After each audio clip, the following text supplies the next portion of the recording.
প্রতি বছর রমজান শেষে ঈদের চাঁদ দেখা ও ঈদ উদযাপন নিয়ে শুরু হয় আলোচনা সমালোচনা। সৌদি আরবের সাথে মিল রেখে দেশের অনেক স্থানেই পালিত হয় ঈদের আনুষ্ঠানিকতা। এবার আবহাওয়া অধিদপ্তরের তথ্য বলছে ৩০ মার্চ অর্থাৎ ২৯ রমজানে সূর্যাস্তের সময় শাওয়াল মাসের চাঁদের বয়স হবে ১.০৫ দিন, আর পরের দিন ৩১ মার্চ ২.০৫ দিন।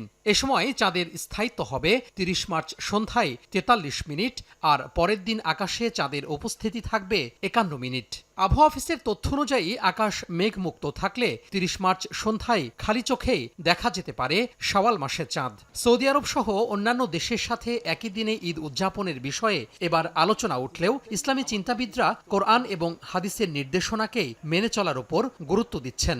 রাসূলুল্লাহ সাল্লাল্লাহু আলাইহি ওয়াসাল্লাম ইরশাদ করেছেন, সুমু লিরুয়াতিহি ওয়াফতিরু লিরুয়াতিহি, চাঁদ দেখে রোজা রাখতে হবে আর চাঁদ দেখে রোজা ভেঙে ঈদ করতে হবে। ৩ ঘন্টা পরে আমাদের দেশে সূর্য বা চাঁদ উঠছে, এটিকে শরীয়তের পরিভাষায় বলে ইখতিলাফুল মাতালে, মানে বিভিন্ন এই কক্ষপথের দূরত্ব। কোরআনের ওই আয়াতের ভিত্তিতে যেহেতু আমরা যেদিন চাঁদ দেখছি সেদিনকে ধরা হয়েছে।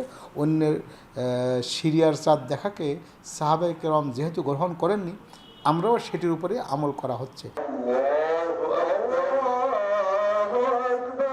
গত কয়েক বছর ধরে সৌদি আরবের সঙ্গে একই সাথে ঈদ উদযাপন বিষয়ে শিগগিরই সরকারের পক্ষ থেকে সিদ্ধান্তের কথা জানিয়েছে ইসলামী ফাউন্ডেশন। ইসলামী ফাউন্ডেশনের বোর্ডে এটি আলোচনা হয়েছে, যদি দিনব্যাপী বা ১ দিন ২ দিন ওয়ার্কশপ করে ওলামায়ে কেরাম যদি একমত হন যে না, বিশ্বে একসাথে আমরা করি, সেদিনই এই ব্যাপারে উদ্যোগী হতে হবে রাজ আইন জারির মাধ্যমে। ৩০ মার্চ সন্ধ্যা ৬টা ৩২ থেকে ৭টা ২০ পর্যন্ত চাঁদ দেখার সময় নির্দিষ্ট করেছে আবহাওয়া অধিদপ্তর। তোহা খান তামিম, সময় সংবাদ, ঢাকা।